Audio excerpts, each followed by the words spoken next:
Welcome back to Nick Lenz Comic Corner Classics.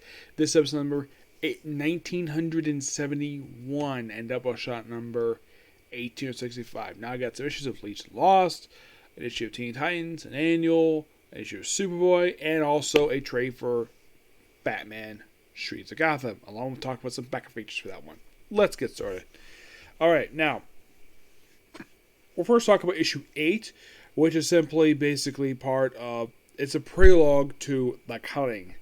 Yes. On the cover image, it's basically just Rose Wilson, aka Ravenger, going after the Legion of Super-Heures. So in these set of issues, basically, we build up to basically how the Legion of Super-Heures got into the Defense of the Cutting. Where basically Camilla got run into possibly Colossal Boy. Except Colossal Boy was freaking purple. Why the heck? Okay, now this is Colossal Boy, not Cosmic Boy. Now, yeah, it turns out they think it's Cosmic Boy, but not really. So they fight this imposter, and then of course, basically they get captured, and of course they take it to nowhere. Yep, and that's basically the end of issue 8. Now, in the case of what happens next. Next up is something Linkara himself has talked about just about 2 years ago, I think it was. The event known as The Cutting. I have technically talked about one part of this thing already. Issue 9. Now, here's the dumb thing about this crossover. This is one of those crossovers where DC could not keep it in just having one trade. And that was it. That's all you needed. One trade. Guess how many trades collect this? Was it put a 4-part crossover plus 4 prelude issues? You want how? Well, 3 prelude issues. You want how many trades that collect this story?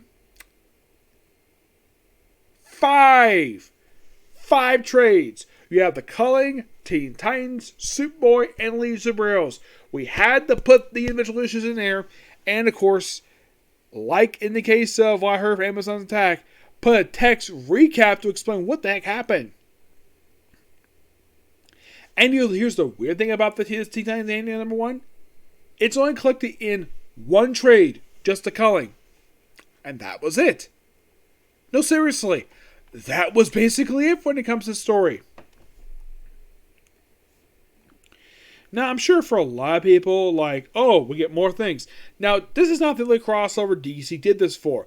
They also did this for events like Trinity War, Freddy Blight, Doomsday, that was Superman crossover, Krypton Returns, Hell on Earth, like a lot of DC crossovers. The other ones they didn't do is, oh yeah, they also did for Robin War. Yes, they did for that one. The only events I could think of they never did this for, where they just had like, just the main parts thing and just have like everything and have basically split multiple parts. With the exception of Robin War, mostly put basically a lot of the Batman crossovers usually contain just one story. And in the case of the family, like all the trade, with the exception of Suicide Squad, actually bother to contain the freaking conclusion. Because they weren't making Batman, basically they put the conclusion in there. In the individual trades, they didn't bother to put this annual in there. As a matter of fact, you won't find it in the second volume for Teen Titans, known as The Culling. It's not there. You only can find one trade and one trade only. It's called, the trade, I think it's called From the Pages of Teen Titans / Legion Super-Heures, The Culling. Now, basically, it's split into 4 parts.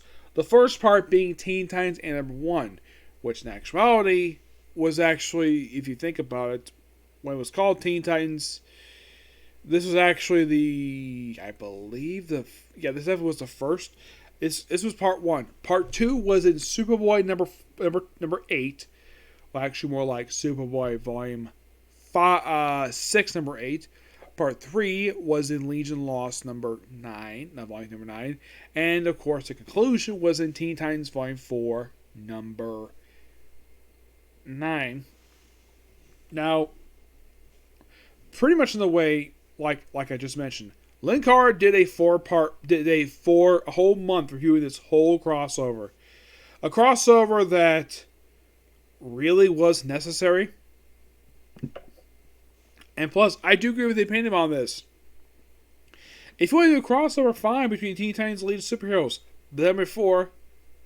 But here's the thing. The book's may be around for 1 year yet. They have not hit the 1 year mark of the point of publication. And they insisted in this story. The culling. And of course, this crossover introduced several characters into post-Flash universe. And these characters are, in the chronological order, Thunder, Lightning, Artemis. No, not the pre-Flash Artemis, the one who was an archer. This one was this was the first period in the Young Justice TV show. Beast Boy, who's colored red because it's connected to the red. Though for some strange reason, when the Rebirth run happened, he got turned back to green. This also had a debut of, I think it was like Warblade, who was a Wildstorm character. Oh yeah, when Thunder and Lightning showed up. Now, here's the thing. These two originally were brothers. Now they're brother and sister, and of course they have massive zippers. Yeah, like our boy the South, though. Yeah, and everybody's in Tron-inspired attires for this one.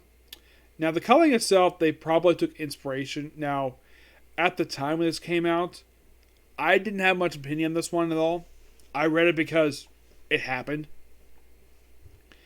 Now, of course, the writers of the story are Scott Lobdell and Tom DeFalco. Tom DeFalco was mostly writing, of course, Just Legion Lost. Scott Lobdell wrote Teen Titans and Superboy. So basically, that's all what consisted there. My personal thoughts on the story: it's interesting at best. Brett Booth, Lynn Carr gave him a lot of flack to the story for basically like, here's one for you. The final page of the story where, like, this guy, oh yeah, by the way, this also debuted Omen. Yes, Omen. The woman who is right here with the bludgeon in her eyes. Yeah, by the way, this actually was not via purple filter. Okay, now, here's the weird thing about Omen. That is not the real Omen. Nope. It was like then they brought back the actual Omen in the pages of Titan's Hunt. That came out. You see, this came out in 2012. Titan's Hunt came out in 2015.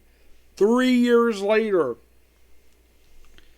Yeah, this woman just a woman who's called Omen. This is basically just in-name only Omen. And plus also her eyes are sewn shut. She's bleeding from her freaking eyes for no reason.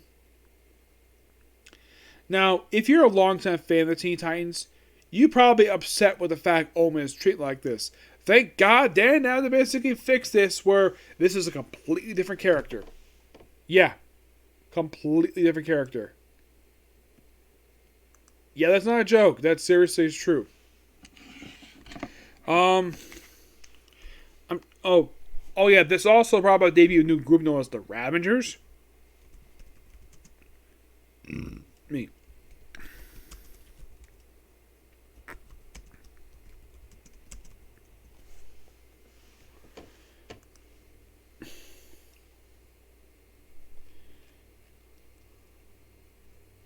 Yeah, and also, by the way, Artemis herself, she actually dies in this opening issue, but she later was resurrected at the end of the run. Yeah, for some reason, Lobdell basically regret killing her off, so brought her back in the third annual.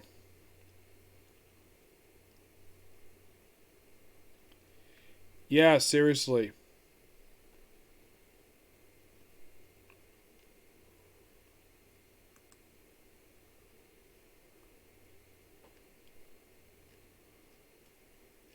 Okay, according to the Wiki page, basically, they think it was a separate character.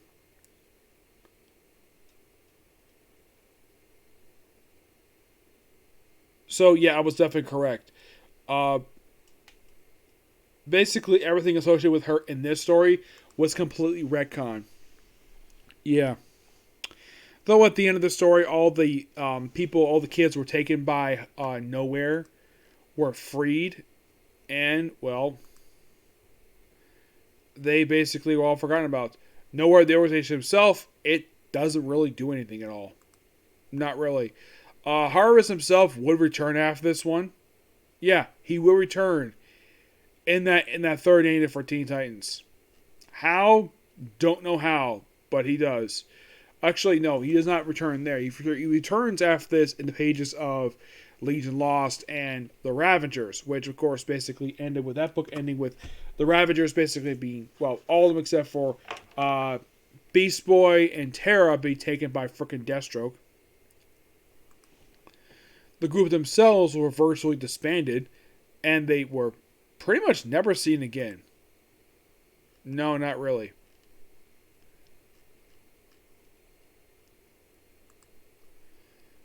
And that's kind of the weird thing about this group.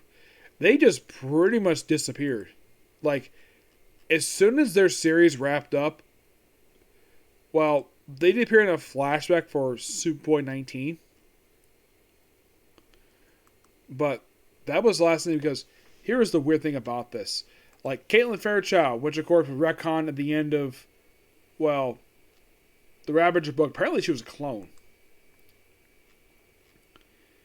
But thing is, she would still appear, even afterwards. She appeared a couple times as Superboy.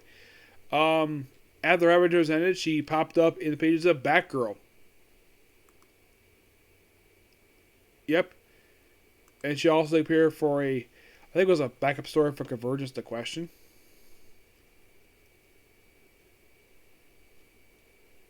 Yeah, it was part of basically leading into the events of the Starfire Envoys, which was really good, by the way. Mm-hmm.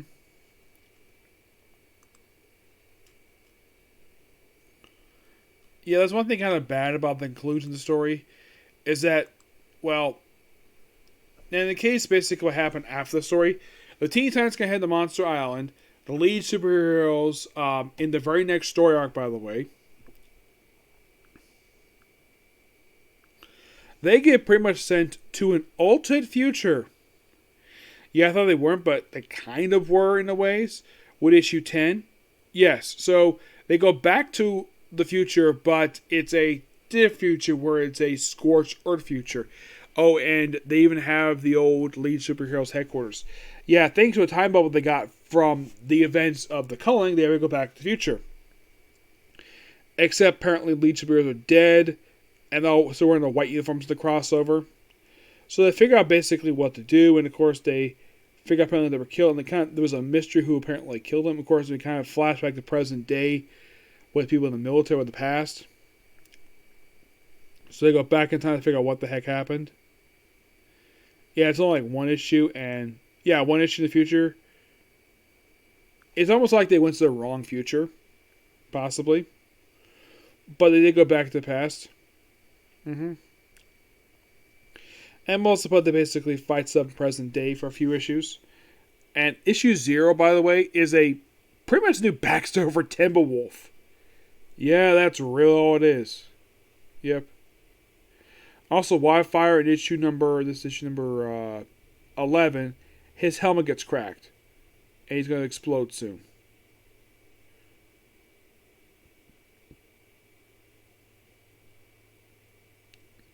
Yeah, they have Dawn apparently turning on the team for reasons.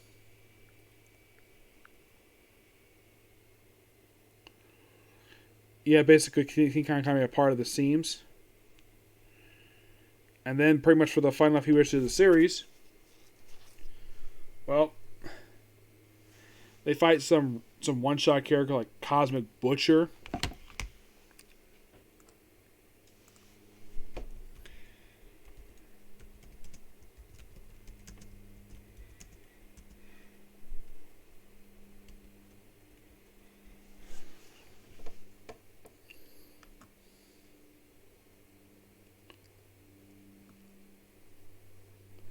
Of course, they have a guest appearance in here for these final few issues by the Ravagers appearing in this book.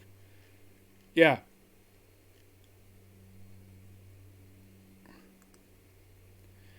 Yeah, this whole thing in the final few issues apparently look like that possibly that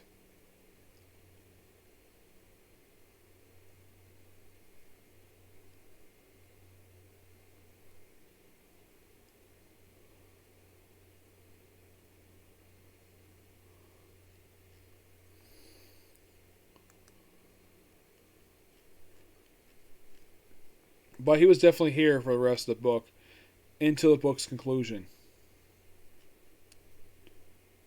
Yeah, this guy called Lord Dagger will be kind of like the main villain last few issues of the series. And just basically leave off where they're basically stuck in the present. And who knows, they go back in the future after this. Yeah, who the heck knows? Well, actually, the thing ends with a very weird conclusion. We have this guy, Drag, who's confronted by the Legion Lost and Superboy for reasons. And the book it ends with never the end. Yeah. Kind of an odd conclusion to this book, per se. Yes, it is. It's not exactly something that probably DC is probably very high about. It's a book. Now, here's the strange thing about this book. Like, as soon as the series concluded, the characters who appeared in this very book with Superboy never appeared again for a year until they returned for, I think it was about 2 years later. That's when they returned to DC Comics. Yeah, when they actually became, when they returned the pages of Justice United.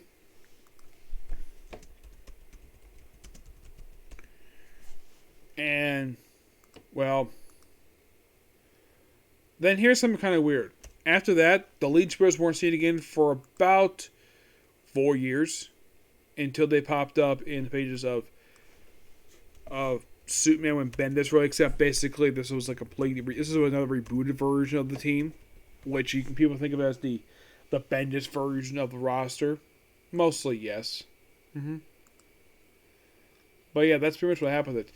My final thoughts on this particular run. It's not a terrible run per se. It's just that basically just not a run people talk about. I call it a pretty decent series per se, but it's weird though. You have the Seas be the original writer for the book, and then he leaves after just a few issues, replaced by Tom DeFalco. Yeah, I don't know why though.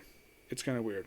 Alright, next up is Batman Streets of Gotham, Volume 2, Leviathan. Yep, this book contains issues 5 through 11 of Batman Streets of Gotham. And these issues are basically written by 3 different writers. Paul Dini, Mike Benson, and Chris Yost. With Dustin McNiven as the writer who writes the interior artwork and the cover artwork. Yep. So, for Leviathan, now this is a roughly put a 2-part story done by Chris Yost. Paul Dini does issue 7. Issues 8 and 9 are done by Mike Benson. Actually, 7, 8, and 9. Actually, yeah, 7 is done by Paul Dini. Paul Dini does also issue 10 as well, and the final issue. Now you're probably thinking, what the heck happens to issues? Well, in the 2-part Leviathan, you just basically have Huntress appearing, dealing with a bunch of man-bats. Yep. Bunch of man-bats. You can have to think of it as a Huntress. You can think of the first 2 issues more like a Huntress story, guest starring Batman and Robin. Yeah, just basically her dealing with Man-Bat. It's a pretty good story for what it is, and I do enjoy it.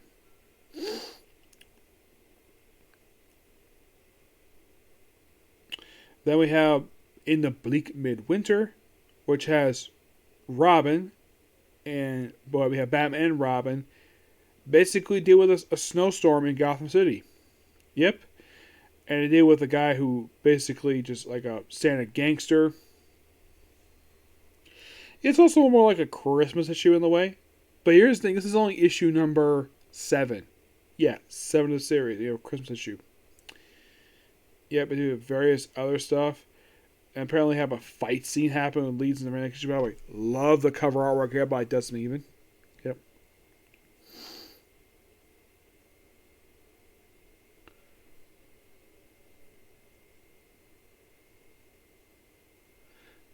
Yeah, then we have this guy who looked like he tries to be brought by attacks, like Night Gorgeous, kisses her, lights a cigarette, and then of course he's stabbed.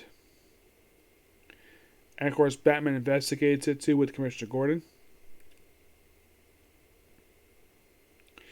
They could say it's a murder mystery. Who the heck murdered this guy? You just have a woman look like dressed up as a Joker for some reason. At least I also know one dressed up as Harley Quinn. Yeah, it's almost like a little bit of undercover work for this particular 2-parter. Yeah, I'm gonna continue so of the awesomeness of McNeven artwork because it's really, really good. Gets to fight with him, and of course, well.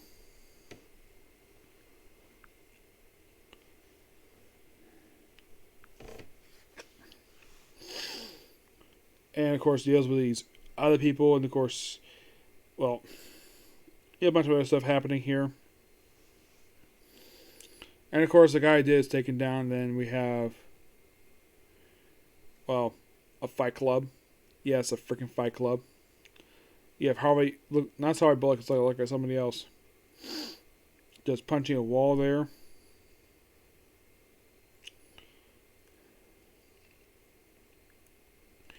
You have Dave ended up in a fight club of all things. Yes, a freaking fight club. Fight someone off. And the final cut, it's just mostly him versus Victor Zsasz of all people. Yes, Victor Zsasz, who's stopped by a big bulky guy. Put some blood on, cover his face up, and well, Batman like, what happened here? I'll explain, and that's it. I gotta say, the story is actually pretty good. I still love the artwork per se. Damn good stuff here. Now, in the case of the Becca feature, now I'm gonna discuss pretty much the Becca feature for issues 5 to 13. But wait, the trade stop issue 11, 1 by 12 and 13. I'll discuss those when I discuss, well, the third and final trade, the collect issue from the series, because also for some strange reason, issue 15 is not collecting the final trade. It just collects 12 to 14 and I think it's like 16 and 21, and that's it. Now, in the case of the Becca feature, this is of course the Manhunter Becca feature. We used to have her basically work with Batman and of course trying to take down Harvey Dent. This indirectly would set up the Two-Face Becca feature would briefly replace the damn thing. Yes, seriously. And of course, Harvey Dent is basically put on trial for his crimes. And of course, he's defending himself because he is a licensed lawyer. So he contacts people like Jane Doe, bring her to the stand. You're probably thinking, who the heck is Jane Doe? Jane Doe was a character who first appeared in the Arkham Asylum miniseries by Dan Slott, who actually was referenced in the Arkham Asylum video game by Rocksteady. She's a woman who walked around with no skin on. And she's called Jane Doe because she has no real name. Yeah. And also apparently Black Mass is mentioned here, where he put a bomb in her head, and of course also the judge is kidnapped and later murdered by somebody else, who turned out to be Lady Jane Doe herself. And also during the trial, Commissioner Gordon is brought before the trial itself, where he's basically brought as a witness, who basically knew about several Lady Jane Doe, which is good on his part. I mean, I'm sure he would be very familiar with this case, along with Two-Face. Now, after all, he basically is all friends with Two-Face. And it's a really nice conclusion, and of course, the Man feature is just really good. And I didn't mention, if I mentioned before, this feature was actually going to be collected in trade, believe it or not. Yes, there was going to be a trade that collected all 13 parts of this Becca feature for this book. That was, out of the 3 Becca features that this series had, this was the longest one. The 2 to replace this one was around for a couple issues, and that was it. And then they dropped the whole Becca feature concept by issue 19. They basically did a full story with issue 19. And the last couple issues even afterwards were just full-page issues. Full issues with no backup feature, and they wrapped the series there. But I'll discuss more of that and I'll discuss the very next. Now, the feature itself, because it's really good, and this feature is written by Mark Andrego, who wrote the feature featuring the Kate. Now, Manhunter. This actually is the Kate Spencer Manhunter. She is the 4th to 5th Manhunter introduced in DC Comics history. You also now here's the other ones. You have. Well, of course, you have Paul Kirk. Yeah. He's the original Manhunter.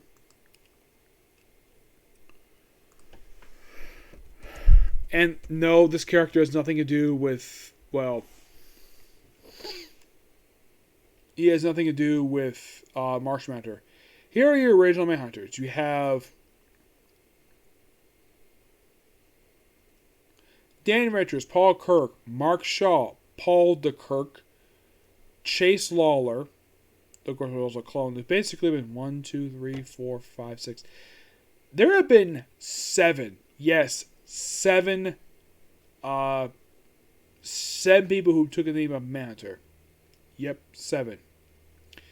And Kate Spencer is the most recent one. Now, she has appeared in the current continuity where she has put on her costume once again, where she actually was part of Checkmate. Yep, she was. Well, first became part of was attorney, then of course then she put on her manager suit again. Yeah, I'm gonna give the issues themselves, Batman vs. Gotham, the trade itself, Leviathan, give that roughly a 9 out of 10. The Manhunter backup feature, I give that whole thing roughly a 9.5 out of 10. It's really good. But yeah, that's going to be pretty much the episode review. Next one's going to be Uja wants to hang out, and, well, then you'll figure out the other ones moving forward. Okay. But it might be before I put up the next video because I got some comics to read, so see you there. Bye.